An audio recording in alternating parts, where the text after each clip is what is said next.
حضرت عمر جن کو تخت حکومت پہ بیٹھتے تھے اور ان کا تخت کو سونے زبرجد کا نہیں تھا، مسجد نبوی کی چٹائی تھی، اور سارا دن وہاں بیٹھ کے لوگوں کی باتیں سنتے، اور جب رات کے اندھیرے گہرے ہوتے عمر بھیس بدل کے مدینے کی گلیوں کا گشت کرتے۔ کہا تمہارے گھر سے دھواں نکل رہا ہے اور بچے رو رہے ہیں، ان کو کھانا کیوں نہیں دیتی؟ کہنے لگی عمر کی جان کو رو رہی۔ عمر کے پاؤں تلے سے زمین نکل گئی۔ کہا کیا ہوا؟ کہا 3 دن سے ہمارے ہاں کھانے کے لیے کچھ نہیں ہے، روزانہ بچے روتے ہیں اور میں ہنڈیا کے اندر پتھر ڈال کر کے نیچے سے آگ ڈالتی رہتی ہوں کہ بچے انتظار کر کر کے سو جائیں گے، کم وقت سو بھی نہیں رہے، اور وہ پتھر پکیں گے بھی کیا، اور میں عمر کی جان کو رو رہی ہوں۔ حضرت عمر کا کلیجہ دہلنے لگا، فوراً پلٹے، واپس بیت المال میں آئے، گھی کا ایک کنستر لیا، آٹے کی بوری لی، مرچ مسالہ جات بہت کچھ اٹھایا، اپنے کندھے پہ رکھا، بوری اپنی کمر پہ لا دی۔ عمر بیت المال سے نکلے تو آپ کے خادم اسلم نے دیکھ لیا، آگے بڑھا، کہا میرے آقا میں اٹھاتا ہوں۔ عمر کی آنکھوں میں آنسو ہے۔ کہا اسلم قیامت کے دن میرا بوجھ اٹھا لو گے؟ کہا قیامت کے دن تو اپنا اپنا بوجھ اٹھانا پڑے گا۔ کہا عمر کو آج اپنا ہی اٹھانے دو۔ حضرت عمر وہ گھی کا کنستر اور وہ آٹے کی بوری سر پہ اٹھائے ہیں اور اس خاتون کے گھر جاتے ہیں اور دستک دیتے ہیں۔ وہ جب دیکھتی ہے اس کی جان میں جان آ جاتی ہے۔ کہا جلدی جلدی آٹا گوندو، اور عمر سبزی کاٹنے لگ جاتے ہیں۔ حضرت عمر رضی اللہ تعالی عنہ سبزی تیار کر دیتے، ادھر آٹا گند جاتا ہے، اور پھر اوپر چولہا رکھا جاتا ہے، چولہے کے اندر آگ رکھی جاتی ہے، وہ کھانا پکانے لگتی ہے، آگ بجھتی ہے۔ تاریخ نے لکھا ہے آگ بجھنے لگتی ہے، عمر جھک کر کے پھونکے مارتا ہے، عمر جھک جھک کے پھونکے مارتا ہے۔ کھانا پک گیا اور بچوں کے سامنے کھانا رکھ دیا، بچے کھا رہے ہیں۔ اب بچے رو رو کے نڈال ہو چکے تھے۔ حضرت عمر اپنے ہاتھوں کو اور اپنے گھٹنوں کو اور اپنے پاؤں کو زمین پہ لگا کے، جس طرح بکری کا بچہ چلتا ہے، ویڑے کے اندر کبھی ادھر چلتے ہیں کبھی ادھر چلتے ہیں، تاکہ بچے مجھے دیکھ کے خوش ہوں اور دل میں کہتے عمر جتنا رلایا ہے اب اتنا ہنسانا بھی پڑے گا۔ تو کبھی عمر امیر المومنین، یہ میں کسی آج کے جو ہے وہ لوگوں کے ووٹوں پہ منتخب ہونے والے حکمران کی کہانی نہیں سنا رہا، میں اس عمر کی کہانی سنا رہا ہوں جو 23 لاکھ مربع میل کا حکمران ہے، آدھی دنیا کا بادشاہ ہے۔ حضرت عمر جو ہے جس طرح بکری کا بچہ چلتا ہے، اس طرح اپنے ہاتھ اور اپنے گھٹنے زمین پہ ٹیک کر کے جو ہے وہ اس طرح چلتے ہیں۔ بچے عمر کو دیکھ کے مسکراتے ہیں۔ جب بچے مسکرانے لگے تو حضرت عمر نے اس خاتون سے کہا بڑھیا عمر کو معاف کر دے۔ اس نے کہا تو اتنی ہمدردی کیوں کرتا ہے؟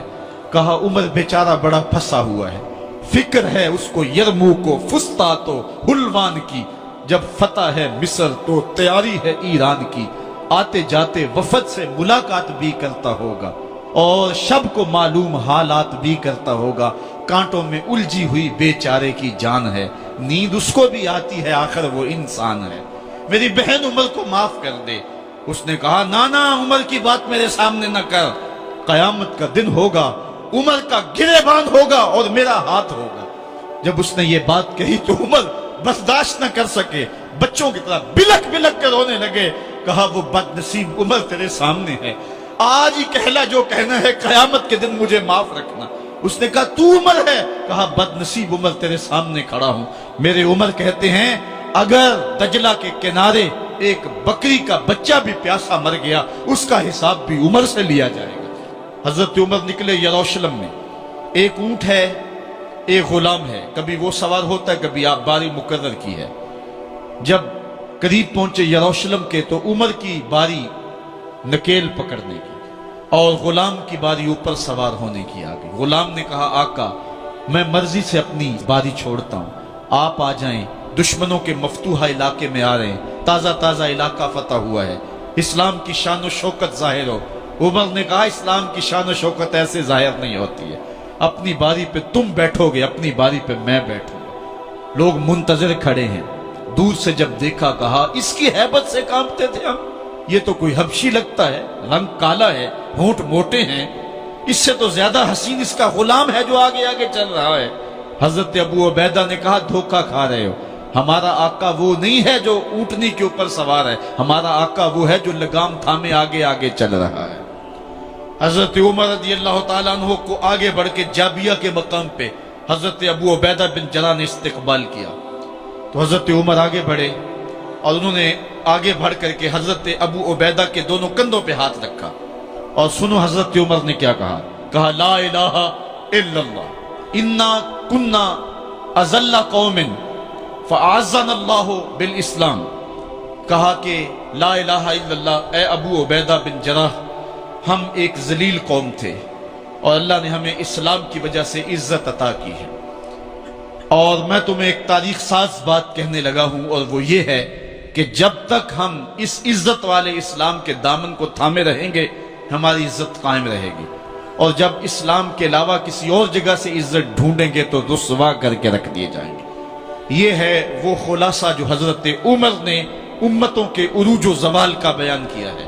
اس امت کو جو خیرات ملی ہے تخت و تاج کی، وہ پینٹاگون سے نہیں ملی، وہ واشنگٹن سے نہیں ملی، وہ وائٹ ہاؤس سے نہیں ملی، وہ محمد عربی کے جوڑوں کا صدقہ ملی ہے۔ اس لیے جب ہم نے اسلام سے انحراف کیا، پاکستان حاصل کیا گیا تھا۔ پاکستان کا مطلب کیا؟ لا الہ الا اللہ۔ ہم نے اس نعرے کو چھوڑ دیا ہوا ہے، ہم نے انحراف کر دیا ہے۔ آج ہماری نظریں مغرب کی طرف لگی ہیں کہ تخت و تاج اس سے نصیب ہوتے ہیں، اور دنیا کے اوپر ہم رسوا ہو کے رہ گئے۔ ہماری پستی، ہماری زبوحالی، ہماری ذلت کا سبب یہ ہے کہ جس جگہ سے ہمیں عزت ملی تھی ہم نے وہ مرکز ہی چھوڑ دیا ہے۔ اس مرکز حیات کو، اس مرکز زندگی کو، اس مرکز عزت کو ہم نے چھوڑ دیا ہے، اور دنیا کے اوپر ہم رسوا ہو رہے ہیں۔ انہی حضرت عمر کی کہانی ہے۔ وادی تہامہ سے گزر رہے تھے کہ بچوں کی طرح بلک بلک کے رونے لگے۔ کہا عمر جوان آدمی ہو اور بچوں کی طرح بلک کے رو رہے ہو؟ کہا تم نہیں جانتے، مجھے بچپن کی کہانی یاد آ گئی۔ کہا کیا کہانی ہے؟ کہا یہی عرض تہامہ تھی، میرے باپ خطاب نے مجھے 5 اونٹ دیے تھے، کہا انہیں لائن میں کھڑا کرو سیدھا۔ میں آگے والا سیدھا کرتا تھا، پیچھے والا ٹیڑھا ہو جاتا، پیچھے والا سیدھا کرتا، آگے والا ٹیڑھا ہو جاتا۔ میرے باپ خطاب نے مجھے بڑا مارا۔ کہا ایک عرب کے بیٹے ہو کہ تم سے 5 اونٹ لائن میں کھڑے نہیں ہوتے؟ کہا ایک زمانہ عمر پہ وہ تھا کہ اس سے 5 اونٹ لائن میں کھڑے نہیں ہوتے تھے، اور آج شرق سے لے کر غرب تک 23 لاکھ مربع میل کی حکمرانی اور انسان بھی لائن میں کھڑے ہیں۔ یہ محمد عربی کے جوڑوں کا صدقہ نہیں ہے تو اور کیا ہے؟ عمر سے تو 5 اونٹ لائن میں کھڑے نہیں ہوتے تھے۔ تو یہ عزتیں، یہ تخت و تاج، یہ حکومتیں